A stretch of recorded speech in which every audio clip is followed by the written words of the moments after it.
We welcome in Astros General Manager Yainer Brown to the show. We sure do. 9:30 visit every single Wednesday. Yainer Brown joins us. Astros a couple more in Seattle, down 0-2 in this series, and Verlander goes tonight. Yainer, welcome in. We appreciate you. Let me start with Hunter Brown. Looked great last night. Pitched well enough to win. What's different from him from the start to now? Yeah, it just looked like last night he was locked in. He got focused. Sort of the eye of the tiger last night. I mean, he was aggressive with his stuff. I thought his tempo was really good. I thought he didn't waste time in between pitches. He was aggressive. And so it was very good to see. We're going to need him down the stretch. It's a good time for him to get hot for us. And is he pitching like a guy you expected when the season started now? Does this look like a guy who can sustain this level of performance like last night? Absolutely. I mean, last night was exactly what we want out of Hunter Brown. As I mentioned, he was aggressive in the zone. He attacked the hitters. And if he could continue to do that, that's going to put us on some good winning streaks. And, you know, it's a shame we let that one slip away. But ultimately, we had a good outing by Brown, really good outing. Yainer, Ryan Presley's been so good. Is there, we talk about soft hits and you know how balls are placed. Is it frustrating him? Did it feel like a demotion for him to move to the 8-hole? Is there anything to that? He's a pro, but is there a confidence thing going on with him? And what do you expect to see from him as we go forward? Yeah, I don't think it's a confidence thing. Yeah, he may have felt like it was a demotion, I'm sure. You know, you go from closing to setting up. But I think Ryan Presley's a professional. He's been really good for this organization. He's been outstanding in the postseason. And so I just think he's going through a tough time right now. And, you know, these things happen, you know, particularly when you've been so good for so long. At some point, you're going to hit a cold streak. And it just so happens that he hit this cold streak this year. I think, you know, he had moments where he looked like he was climbing out of it. And he threw well. Multiple times in a row. And so I would expect that Presley will get back to himself and help us close out those games toward the end. Is Yainer Diaz tired? People are pitching him different. What do you see with him at the plate? I don't think he's tired. I think he's more frustrated than anything else. He knows he's a better hitter and he's not having the success. He knows he needs to get hot. And so I don't think he's tired. I just think ultimately, you know, he's in a cold streak right now, and he needs to turn the dial. I think mostly he's frustrated. I'm sure. Been through those times where you're struggling and you know you can't seem to find a hit, and then the balls that you hit hard don't fall, and you know a home run robbed from him. You know, things like that. A few days ago, it's just tough, and so you know you got to keep at it. It's a long season, and ultimately, I think he'll turn it around for sure. With we have, and speaking of that, I mean, guys that are driving the ball the other way. Yainer, we've talked about this and getting quality at bats and putting the bat on the ball properly. We have a guy who's a caller who loves baseball. He's in his 70s, and he's been one of our favorite people. And he constantly talks about hitting the ball the other way. And he asked us to ask you, does the team try to pull the ball too much? Should they drive the ball the other way, the outside pitch, the slider away? Are they trying to knock it, pull too many of it, not hit it the other way to the right side if you're a right-hander, to the right side of second base? Yeah, I think occasionally we get, we get a little pull happy. You know, we got the Crawford boxes that are pretty short in left field, and you know, oftentimes, you know, we'll get pull happy, and you know that changes your swing a little bit. You talk about staying away, and then if they make a mistake you turn on it. And I think we could set our sights, you know, away a little bit. We've talked about that with the hitters, and sometimes it's easier said than done. And but you have to keep reminding them, look, stay focused. Don't let them get you off your game. You know, take that outside ball the other way, because if you start hitting the ball the other way, now the pitcher has nowhere to come but in. And so ultimately, our guys they're going to have to change their mindset some. A lot of guys have been doing it though. We've got guys that have been going opposite field, you know, all year. And there's some guys that have been a little pull happy. Astros GM Yainer Brown for his weekly 9:30 visit here on Sports Talk 790 Sean Salisbury Show. All right, with that in mind and talking about, the Bregman, for instance, moved him back to the 5-hole, instantly gets 2 hits. Is it safe to say with a naked eye that he's far more comfortable outside the 4-hole, even though he's a grinder? Maybe he's putting a little pressure on himself when he's in that 4-hole, and he maybe feels more comfortable in that spot.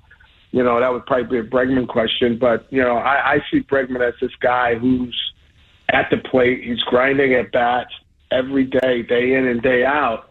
And at some point, you just can't keep a good hitter down, And so, we saw glimpses of it last night, the base hit up the middle, the pull home run. And so, ultimately, I just think he's got to get locked in, and then you'll get multiple games like what you saw last night. And as I mentioned before, we need him to heat up. He's like a big part of what we do here, and we need him, to heat up. So hopefully, he can get hot consistently, and that will change us offensively. Dana Brown, Astros GM, for his weekly visit every Wednesday here. Good to have him on. All right, to the elephant in the room. You see it, you hear it all the time, and we have a lot of frustration, a lot of belief in the Astros, but frustration with sometimes the lineup, which is a Joe Espada deal. I get it. But, Dana, with the questions that get asked, and I'll ask you this, how do you run Abreu out there every day offensively and defensively at first base? Yeah, I think it's more so, he's a veteran. You're hoping that he turns the corner. We had him down in Florida. He was hitting over 300 with over a 900 OPS. We had him there for multiple weeks. And so you want to give this veteran guy the opportunity to see if he can turn the corner. And if he can't turn the corner, then we're going to have to deal with it. I think we have a ton of games left in this season. So, 107 games left. But, we need to figure out, look, is this guy going to be a guy, is he going to be a guy that can turn the corner and can get hot? You thought when he went 1 for 3 in the first game with an RBI, hey, maybe, he's going to turn the corner. Last night was a little bit more difficult.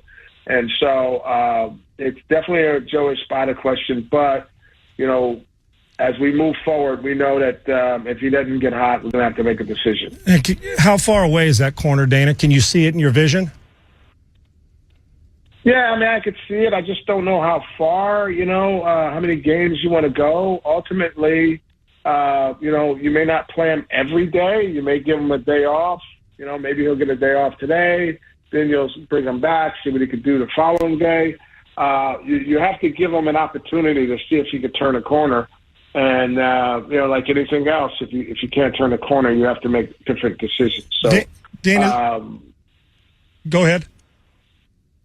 Yeah, so it's in sight. I just don't know how far it is. It's in sight though. We're definitely aware of it. Right, and I don't mean this to be harsh, but is there a chance that Father Time's finally caught up? Well, Father Time catches up with all of us. Yeah, he's undefeated. We'll know, no doubt. Yeah, we'll know at some point if Father Time's catching up to him. We felt like, what he was doing in the FCL down in Florida. There were good signs that he was going to turn the corner. And so, we'll give him an opportunity, maybe not play him every day. Let him sit here, let him sit there, play him here, play him there, give him an opportunity. And then if he can't turn the corner, as I mentioned, then we'll have another discussion. How does this affect Singleton's psyche after he's done a pretty good job coming in and holding it down while Abreu was gone? Yeah, I think Singleton's a true pro. He's still been in the game. He still played both games. He just was in the DH slot. Right. I think he'll continue to get at bats because he held it together for us, in this run that we're on. And so, we just need to get hot as a team. I wish I could microwave it, but the season is just too long. I want to turn it around just as fast as anybody. I know we live in this microwave age, and I'm all for it. I want it fast, just like everyone else wants it fast. But we have to remember, this season is long. This group of guys, I could tell you this, and this group of guys will at least have 4 big winning streaks left in this season. And so if we continue to just play a little bit above 500 and we get those winning streaks that come, on this course of the season, we'll end up, 10-plus games over 500. It's just, it's a long season. We have to play it out. In baseball, you cannot get frustrated. I'm telling you, you can't. I've been doing this a long time. If you get frustrated, it will eat you alive. And so you have to turn the page. Tomorrow's another day. It's like the game of life. Tomorrow's another day. I'm going to be better today. I'm going to do better today. And so that's how we have to look at it. And like I said, you can't microwave this thing. Dana, we spend so much time, we all do. We get caught up in offensive numbers, and rightfully so. Are you guys a World Series defense? Yeah, I mean, we have quality defenders, all throughout our defense. I mean, we're good in right. We're good in center. We're good in left, depending on, who's out there. I know sometimes, we compromise a little bit of defense because we want some slug in there as well. But, we're good at third. We're good at short. I don't think we're compromised at all defensively. I think the team defensively is good enough. You're going to make errors. It goes with the territory. And sometimes the teams capitalize, on the errors, just like what happened to us with the A's the other day. They made a few errors. I mean, we capitalized on those errors. It's part of the game. You're going to win games when other teams make errors. But I think we're good enough defensively. Could we be a little better? Yes, we could be a little bit better defensively. But I don't think it's the defense that's holding us back. I think it's a combination of getting on all cylinders.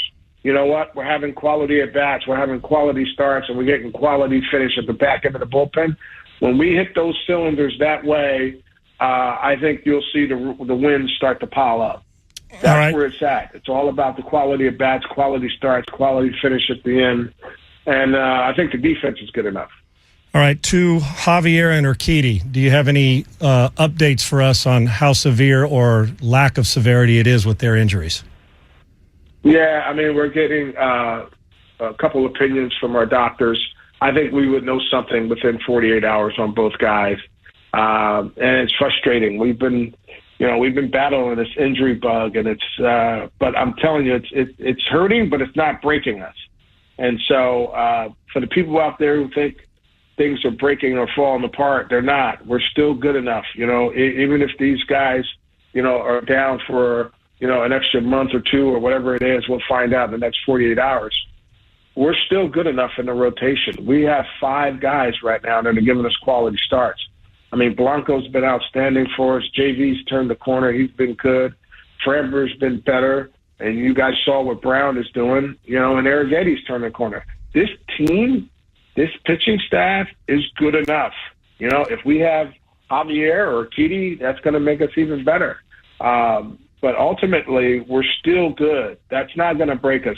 We want those guys to be healthy. We want them back, but we're still good enough. Do you anticipate that it's going to be a long time off with these two? I know you said 48 hours, but is there, we all have early returns on our thoughts. Is this something we should be concerned about, that this isn't like a microwave thing, that it'll be longer than we expect? Yeah, I can't tell right now. I know, the Urquidy thing, where he had a setback. I mean, that's frustrating, I know, to him. And so I'm really worried about that one. But we'll see in the next 48. And then we'll find out also about Javier. Let's hope that it's not too long. But when these things happen, pitchers, that's why you can never have enough. Pitching. You've got to have pitching. You've got to have depth. And I think we have the depth. And so we want these guys back. But we're not saying that things are falling apart if they don't come back. We have to stay the course. We have to stay focused. But we'll know in the next 48. And finally, is about a third of the way, pretty close to a third of the way through the season, or so, right around there. Is Joe Espada adjusted well and pushing the buttons you want him to push so far? Yeah, I mean, Joe and I, the beauty is we talk every day. We have conversations about, the night before. Sometimes we talk, that night after the game. If it's something more difficult that we have to talk about, we'll wait till the next day, if it's after a frustrating loss, but we talk every day. I think we're definitely both on the same page. Joe's the manager. We have to give him a little room to do what he can do. But we talk every day, and we try to work things out. But we put the team first. So, And ultimately, I've been very pleased with Joe. You know, we just have to get our guys hot. You know, I mean, if we didn't get off to such a slow start, you know, 7-19, you know, and our guys, you know, ultimately, you know, we had some guys that were struggling. We had some guys that were struggling early on, but if we didn't get off to such a slow start, I think we would be in a totally different place, you know, in the standings, one, and we're in our record as well. So I think Joe's going to be fine. Joe is the least of my worries. I'm not worried one bit about Joe. I just think we have to get hot as a team. And, you know, when we get hot as a team, the manager looks smarter. So there you go. Dana, we appreciate it. Good luck in Seattle these next two, and good luck tonight. And we appreciate you, and we'll talk to you next Wednesday. All right, I appreciate it. Hang on, Astros fans. We're coming. There you go. Dana Brown. We'll come right back and finish. Sports Talk 790.